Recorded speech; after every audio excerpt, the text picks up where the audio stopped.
ஓம் சரணாகத தீனார்த்த பரித்ராண பராயணே சர்வஸ்யார்த்திகரே தேவி நாராயணி நமஸ்துதே. வணக்கம் நேயர்களே, இது மகாலட்சுமி ஜோதிடம் வழங்கும் காலச்சக்கரம். உங்கள் அன்பு ஜோதிடர் ஸ்ரீராம்ஜி பேசுகிறேன். அனைவரும் நலமுடன் இருக்கிறீர்களா? நன்றாகத்தான் இருப்பீர்கள், நன்றாக இருக்க வேண்டும். இன்றைய காணொளியில் நாம் காண இருப்பது இயல்பில் கெட்டவர் யார்? இந்த தலைப்புக்குள்ளே போகிறதுக்கு முன்னாடி நம்மளுடைய ஆன்லைன் வகுப்புகள் வரும் ஜூன் 22ஆம் தேதி ஞாயிற்றுக்கிழமை முதல் தொடங்க இருக்கிறது. விருப்பமுள்ளவர்கள் கீழ்கண்ட வாட்ஸ்அப்பில் தொடர்பு கொள்ளுங்கள். இது ஒரு உயர்நிலை ஜோதிட புரிதல்.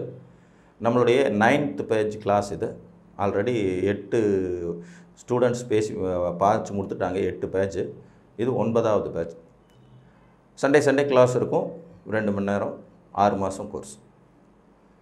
இயல்பில் கெட்டவர். ஜோதிட சாஸ்திரத்தில் இருவேறு பிரிவுகள் ஜாதகத்தில் உண்டு. நல்லவர்கள், கெட்டவர்கள். இயல்பான பாவக்கோள்கள் அப்படிங்கிற அடிப்படையில், கெட்ட கோள்கள் அப்படிங்கிற அடிப்படையில் முதன்மையாக வரக்கூடியவர்கள் சனி, ராகு, கேது, செவ்வாய். சனி, ராகு, கேது, செவ்வாய், இந்த 4 பேரும். இதுபோக சூரியனை ஒரு 50-50 சாய்ஸில் கெட்டவர் அப்படின்னு சொல்லலாம். 50% கெடுதலாகவும் 50% நல்லவராகவும் செயல்படுவார்னு. இந்த 50% கெடுதல் 50% நல்லது அப்படிங்கிறது பூமியினுடைய சுழற்சி தத்துவ அடிப்படையில் தான் வரும். சூரியன் எப்பயுமே ஒளி பொருந்திய ஒரு கிரகம் தான். ஆனால் பூமியினுடைய ஒரு சரி பாதியில் எப்போவுமே பார்த்திங்கன்னா சூரியனுடைய ஒளி விழுகாது. பாதியில் மட்டும்தான் விழுகும், மீதி பாதியில் விழுக முடியாத அளவு போகுங்கிறதுனாலேயே அவர் 50% கெட்டவர், 50% நல்லவர் அப்படிங்கிறது மாதிரியான சூட்சுமத்தை கொடுக்கும்.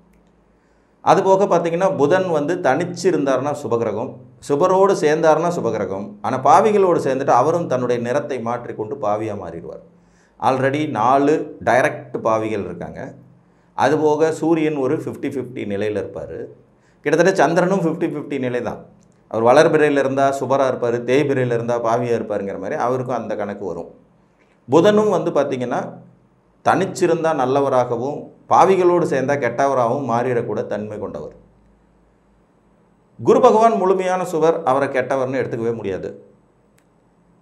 சுக்கிரன் ஒரு 75% சிறப்பான நல்லவராகவும் ஒரு 25% தீய பலன்களை தரக்கூடியவராகவும் வர. இதுதான் இயல்பில் கெட்டவர்கள் அப்படிங்கிற அடிப்படையில் வந்துடும். நம்ம லக்னத்துக்கு லக்னம் பார்த்திங்கன்னா பாவக்கோள்களும் நமக்கு நன்மை செய்பவர்களாகவும் சுபக்கோள்களும் நமக்கு கெடுதல் செய்கிறவங்களாகவும் மாறுவாங்க. இதை பற்றின விளக்கமும் நமக்கு எப்போவுமே தெரிஞ்சிருக்கும். இயல்பாக கெட்டு போனவங்க ஆனால் உங்கள் லக்னத்துக்கு நல்லவங்களாக இருக்கிறது, இயல்பாக நல்லவர்கள் ஆனால் உங்கள் லக்னத்துக்கு கெட்டவங்களாக வர்றது. இந்த 2 விதிகளும் பொருந்தி வரும். இப்போ உதாரணமாக மேச லக்னத்துக்கு எடுத்துக்கிட்டிங்கன்னா லக்னாதிபதி செவ்வாயே ஒரு பாவக்கோள் தான். அவர் லக்னத்துக்கு கெட்டவரான்னு கேட்டால் இல்லை, ஏன்னா அவர் தான் லக்னாதிபதி. 5ஆம் இடத்துக்குடைய சூரியன் ஒரு பாவக்கோள், இயல்பாக பாவி, 50-50 சாய்ஸ். ஆனால் இந்த லக்னத்துக்கு அவர் யாருன்னா நல்லவர். 7ஆம் இடத்துக்கு வரக்கூடிய சுக்கிரன் முழு சுபர் இந்த ஜாதகத்துக்கு. ஆனால் அவர் கேந்திராதிபத்திய தோஷத்தையும் மாரகத்தையும் தரக்கூடியவராக வருவார். புதன் ஒரு இயற்கை சுபர், ஆனால் மேச லக்னத்துக்கு அவர் தான் கடுமையான பாவியாக வருவார். அப்போ இங்கே இயல்பில் நல்லவர், இயல்பில் கெட்டவர் அப்படிங்கிற விதியை விட உங்கள் லக்னத்துக்கு இவர்கள் யார் அப்படிங்கிற விதி தான் மாறி வரும். இயல்பாகவே ஒருவர் சுபக்கோளாக இருந்து உங்கள் லக்னத்துக்கும் சுபக்கோளாக வர்றவங்க தான் இருக்கிறதுலேயே அதிகப்படியான நன்மைகளை தருவார்கள். இயல்பில் கெட்டவராகவும் இருந்து உங்கள் லக்னத்துக்கும் கெட்டவராக வர்றவங்க இருக்கிறதுலேயே மிக கடுமையான விளைவுகளை தருவாங்க. அந்த வகையில் மேச லக்னத்துக்கு குரு தான் அதிக நன்மைகள் செய்யக்கூடிய சுபராக வருவார், சனி தான் அதிக கெடுதலை செய்யக்கூடிய பாவியாக வருவார். புரிஞ்சிருச்சுங்களா? ஏன்னா புதன் இயற்கையில் சுபர், இந்த லக்னத்துக்கு தான் கெட்டவர். ஆனால் சனி பகவான் இயற்கையிலும் பாவி, உங்கள் லக்னத்துக்கும் பாதகாதிபதி. அப்போ அதிகப்படியான கெடுதல் செய்ய தகுதி இவருக்கு கிடைக்கும்.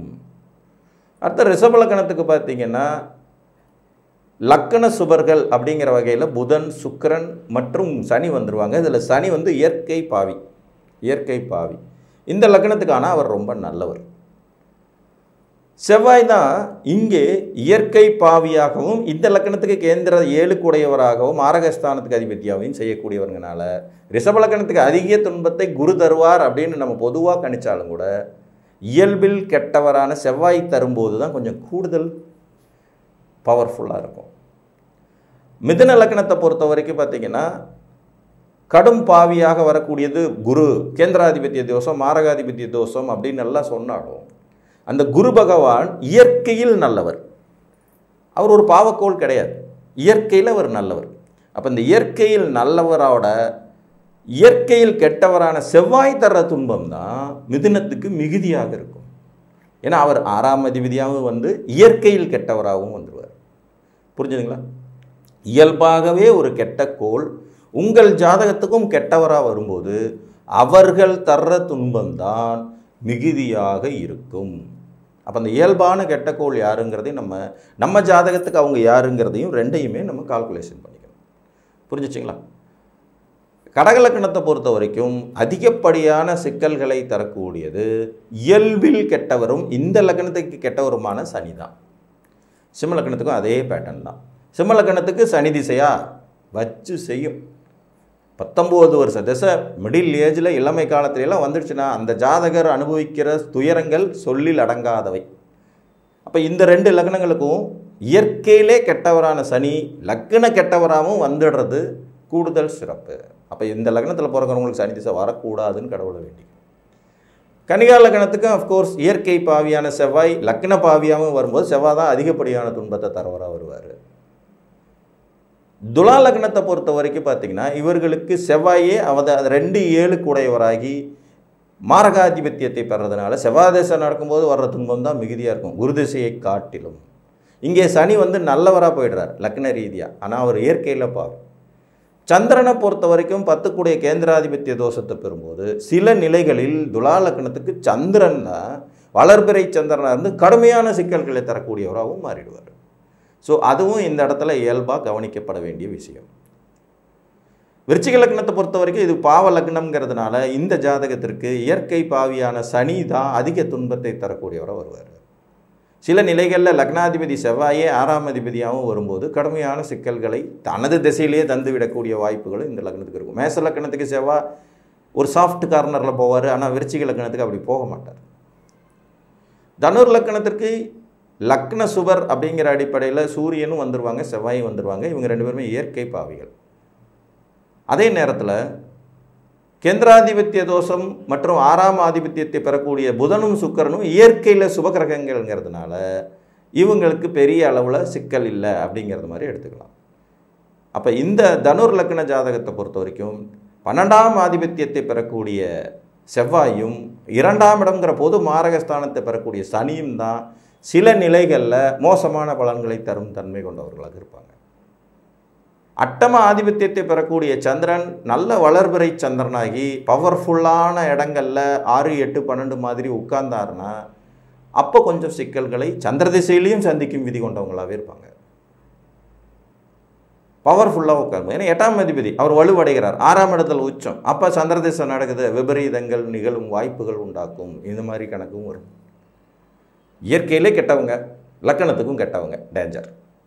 இயற்கையில் நல்லவங்க லக்னத்துக்கு கெட்டவங்க பரவாயில்லை, சமாளிக்கலாம். இயற்கையில் கெட்டவர்கள் லக்னத்திற்கும் நல்லவர்கள் சமாளிச்சிடலாம். புரிஞ்சிருச்சா உங்களுக்கு? மகர லக்னத்தை பொறுத்த வரைக்கும் இயற்கையில் கெட்டவராகி லக்னத்துக்கும் கெட்டவராக வரவர் சூரியன் தான். ஸோ அதிகபட்ச துன்பம் சூரிய திசையில் தான் இருக்கும். அதே நேரத்தில் செவ்வாயும் உங்களுக்கு ஒரு விதத்தில் பாதகாதிபதி, அவர் இயற்கையிலையும் பாவி, இந்த லக்னத்துக்கும் பாவிங்கனால செவ்வாயுடைய விஷயத்திலையும் கூடுதல் விழிப்புணர்வு கவனத்தோடு இருக்கணும். கும்பலக்னத்தை பொறுத்த வரைக்கும் இயற்கையில் பாவியான சூரியன் இவங்களுக்கு பொது மாரகாதிபதியாக 7ஆம் இடத்துக்கு வருவார். அதே மாதிரி இயற்கையில் சுபகிரகமாக டபுள் ஆக்ஷன் போடக்கூடிய சந்திரன் இந்த ஜாதகத்துக்கு 6ஆம் அதிபத்தியத்தை பெறுவார். இன்னொரு 3ஆம் வீட்டின் அதிபதியான செவ்வாயும் இந்த ஜாதகத்தை பொறுத்த வரைக்கும் இயற்கை பாவியாகவும் லக்னத்துக்கும் ஒரு விதத்தில் பாவியாகவும் வரக்கூடியவங்கனால இவர்கள் சூரியன், செவ்வாய் மற்றும் சந்திரனுடைய நிலைப்பாட்டில் கவனமாக இருக்கணும். மீன லக்னத்தை பொறுத்த வரைக்கும் உங்களுக்கு 6ஆம் ஆதிபத்தியம் பெறக்கூடிய சூரியன் இயற்கை பாவி மற்றும் லக்ன பாவியாகவும் வருவார். ஆனால் அதே நேரத்தில் சூரியன் குருவுக்கு ஆத்மார்த்தமான நண்பருங்கிறதுனால சூரிய திசை இவர்கள் கவனத்தில் எடுத்துக்கொள்ள வேண்டிய ஒரு விஷயம். 12ஆம் ஆதிபத்தியத்தை பெறக்கூடிய மோசமான சனி பகவான் இயற்கையிலும் பாவிங்கிறதுனால மீன லக்னக்காரர்கள் அந்த சனி மகா திசையில் சற்று கவனம் கொள்ள வேண்டும். மற்றபடி உங்களுக்கு கேந்திராதிபத்தியம் தரக்கூடிய புதனும் அட்டமாதிபத்தியத்தை தரக்கூடிய சுக்கிரனும் இயற்கையில் சுபர்கள்ங்கிறதுனால இவர்கள் மீன லக்னக்காரங்க சமாளிச்சிடுவாங்க. 2 கூடிய பொது மாரகாதிபத்தியம் தரக்கூடிய செவ்வாய் ஒரு பாவின்றாலும் அவரே பாக்கியாதிபதியாக வந்துறதுனால அந்த பாவத்துவம் பெரிய பாதிப்புகளை தராது. ஸோ இயற்கையிலே கெட்டவங்க உங்கள் லக்னத்துக்கும் கெட்டவங்களாக வராங்கன்னா அவர்களின் தசைகள் தான் அதிக துன்பம் தரக்கூடியதாக இருக்கும்.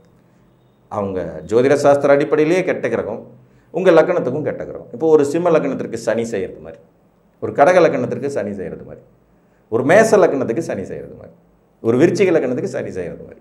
இப்போ இந்த 4 லக்னக்காரங்களுக்கும் பாருங்கள், சனி பகவான் இயற்கை பாவியாகவும் வருவார், லக்ன பாவியாகவும் வருவார். புரியுதுங்களா? அப்போ அந்த மாதிரி ஒரு மகர கும்ப லக்னத்துக்கு செவ்வாய் செய்வார், சூரியன் செய்வார், சந்திரனும் செய்வார்கள் அப்படிங்கிறது மாதிரியான அமைப்புகளில் வரும். இந்த உபய லக்னங்கள் என்று சொல்லக்கூடிய இந்த 4 லக்னங்களில் மிதுனமும் கன்னியும் இயற்கை பாவியான செவ்வாயால் கடுமையாக பாதிக்கப்படும் தன்மை கொண்டவை. மீனமும் தனுசும் அந்த அளவுக்கு கடும் பாவிகளின் துன்பம் இல்லைனாலும் இவங்களுக்கும் சனி ஒரு விதத்தில் ஏதாவது ஒரு வகை கோளாறுகளை தரக்கூடியவராகவே இருப்பார். தனுசு லக்னத்துக்கு 2ஆம் அதிபதியாக மாரகாதிபத்தியத்தை பெற்று மீன லக்னத்துக்கு விரையாதிபதியான ஒரு ஆதிபத்தியத்தையும் பெறுவார். ஸோ சுபக்கோள்களால் நாம் பாதிக்கப்படுகிறோமா, பாவக்கோள்களால் பாதிக்கப்படுகிறோமா, இயற்கை கெட்டவர்கள் நமக்கு கெட்டவர்களாக வருகிறார்களா என்பதை பார்த்து அறிந்து கொள்ளுங்கள் என்று கூறி மீண்டும் ஒரு காணொளியில் உங்களை வந்து சந்திக்கும் வரை உங்களிடமிருந்து அன்புடன் விடைபெற்றுக் கொள்வது உங்கள் அன்பு ஜோதிடர் ஸ்ரீராம்ஜி. நன்றி, வணக்கம்.